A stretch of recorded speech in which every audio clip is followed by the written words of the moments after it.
Selamat pagi, salam sejahtera. Terima kasih karena bersama dengan saya di Nazilin Unity Channel. Selepas beberapa hari, Tun Mahathir Mohamad menyaman Anwar Ibrahim, dan selepas Tun Mahathir Mohamad kelihatan telah pun berpakat sepenuhnya dalam satu pakatan bersama dengan Hadi Awang dan PAS serta beberapa orang pemimpin bersatu, akhirnya menjadi tanda tanya ialah sejauh mana terlibatnya Mahathir Mohamad di dalam Perikatan Nasional. Ada yang mengatakan bahawa Tun Mahathir Mohamad kini berpengaruh dalam Perikatan Nasional.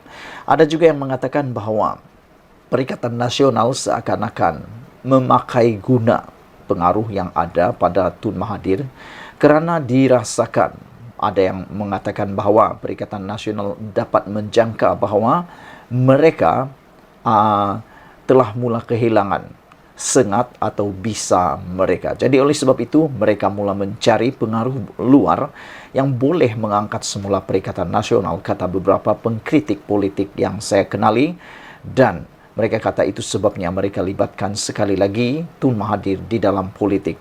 Walaupun seperti yang kita ketahui, Tun Mahathir sebenarnya bolehlah dikatakan sudah tidak relevan lagi di dalam dunia politik kerana pertama, tentunya kita tidak dapat nafikan usia beliau yang sudah terlalu uzur ataupun lanjut usia.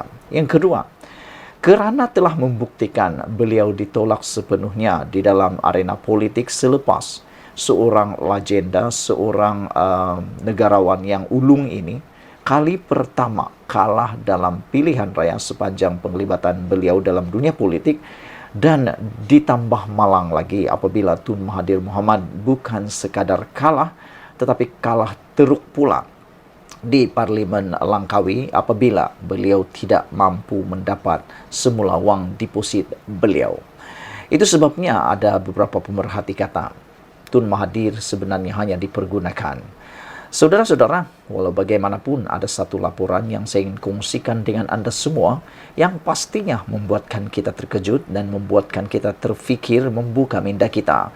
Oleh sebab itu saya mohon supaya anda share video ini supaya semua kita dapat membuka minda, dapat berfikir secara sejenak, secara lebih matang dan lebih tuntas lagi. Hari ini seorang ahli Parlimen PKR mengucapkan tahniah kepada Dr. Mahathir kerana kini menjadi Ketua Umum Perikatan Nasional. Agak mengejutkan kalau benarlah apa yang dikatakan oleh ahli Parlimen PKR ini bahawa Dr. Mahathir kini di dalam tanda petik Ketua Umum Perikatan Nasional, maka dengan itu saya fikir Muhyiddin Yassin belum serik lagi dengan Tun Mahathir Mohamad. Ataukah memang mereka memang bersepakat untuk walaupun pernah bermusuhan, kini berkawan untuk menjatuhkan Anwar Ibrahim. Hari ini, ahli Parlimen Petaling Jaya, L. Chen Chuang, secara sinis mengucapkan tahniah kepada bekas Perdana Menteri Dr. Mahathir Mohamad berhubung kepimpinannya dalam Perikatan Nasional PN. Tahniah kepada Mahathir kerana beliau telah pun menjadi Ketua Umum kepada Perikatan Nasional, kata beliau.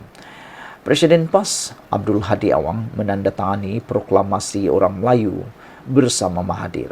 Kini, Faizal Timbalan Presiden Bersatu Ahmad Faizal Az-Zumu sebagai pemimpin kanan bersatu pula mendukung kenyataan beliau. Jelas bahawa pengaruh PAS dan Bersatu dilihat kini makin merosot sehingga perlu bergantung kepada kekuatan Mahathir, katanya dalam satu kenyataan hari ini. Apa pendapat anda dengan pendapat daripada ahli parlimen ini? Adakah anda juga bersetuju bahawa sudah mula dilihat bibit-bibit bahawa Perikatan Nasional mula luntur dan gelombang hijau mereka telah mula menjadi pudar? Adakah benar mengatakan bahawa pengaruh Anwar kini mula merayap menutupi pengaruh hijau tersebut? Kerana dapat dilihat betapa seriusnya Anwar di dalam memerangi rasuah, di dalam cuba memperbaiki tata kelola kerajaan, tata kelola negara Malaysia ini. Sehingga mula ramai orang yang dahulunya menyokong Perikatan Nasional kini mula berdiri di atas pagar. Penyokong-penyokong akar umbi Perikatan Nasional dapat dilihat mula ada yang berdiri di atas pagar. Kalau dulu mereka menyokong Perikatan Nasional, mereka kini berdiri di atas pagar. Ada beberapa faktor, antaranya ialah karena beberapa kes-kes mahkamah yang melibatkan pemimpin-pemimpin besar dalam Perikatan Nasional. Yang terkini ialah semalam apabila dilaporkan seorang Datuk Seri telah pun didakwa di mahkamah atas rasuah, atas dakwaan rasuah RM15 juta yang juga telah menyebut atau mengaitkannya semasa pemerintahan Muhyiddin di bawah Kementerian Dalam Negeri Hamzah Zainuddin. Adakah dengan kes-kes mahkamah, kluster-kluster mahkamah terbaru daripada kalangan Bersatu ini, juga pemimpin Perikatan Nasional telah membawa kepada wujudnya pengundi ataupun penyokong Perikatan Nasional yang kini berada di atas pagar. Oleh sebab itu, adakah benar pemimpin PKR ini, ahli parlimen PKR ini mengatakan Bersatu dilihat makin merosot sehingga perlu bergantung kepada kekuatan Mahathir. Pemimpin PKR itu juga mengulas tindakan beberapa pemimpin PAS menandatangani proklamasi orang Melayu yang digerakkan Mahathir. Mahathir dan Anwar kini kembali bertelaga berhubung dakwaan isu aset, walaupun saman dikemukakan masih belum selesai di mahkamah. Mahathir meminta Anwar mengisytiharkan hartanya ketika berkhidmat sebagai timbalan Perdana Menteri dari tahun 1993 hingga 1998 dengan mendakwa Anwar adalah antara pemimpin terdahulu yang dituduh kronisme. Yang menjadi persoalan kita ialah siapa di antara dua pemimpin besar Malaysia ini, yaitu Tun Mahathir dan Anwar yang memiliki bukti. Saya fikir Anwar mempunyai kelebihan kerana pada saat ini Anwar adalah Perdana Menteri. Tun Mahathir pula tidak punya apa-apa lagi, sudah tersisih daripada dunia politik dan hanya tinggal mencari nyawa politik beliau sekali lagi. Jadi oleh sebab itu kalau ditanya siapa yang ada advantage antara Tun Mahathir dan Anwar, saya fikir Anwar punya kelebihan. Gesahan itu dilontarkan selepas Anwar mengulangi gesahannya kepada Mahathir supaya mendedahkan beberapa kekayaan kroni ahli keluarga dan keluarganya yang kini menjadi subjek saman fitnah RM150 juta oleh bekas pengerusi Bersatu itu.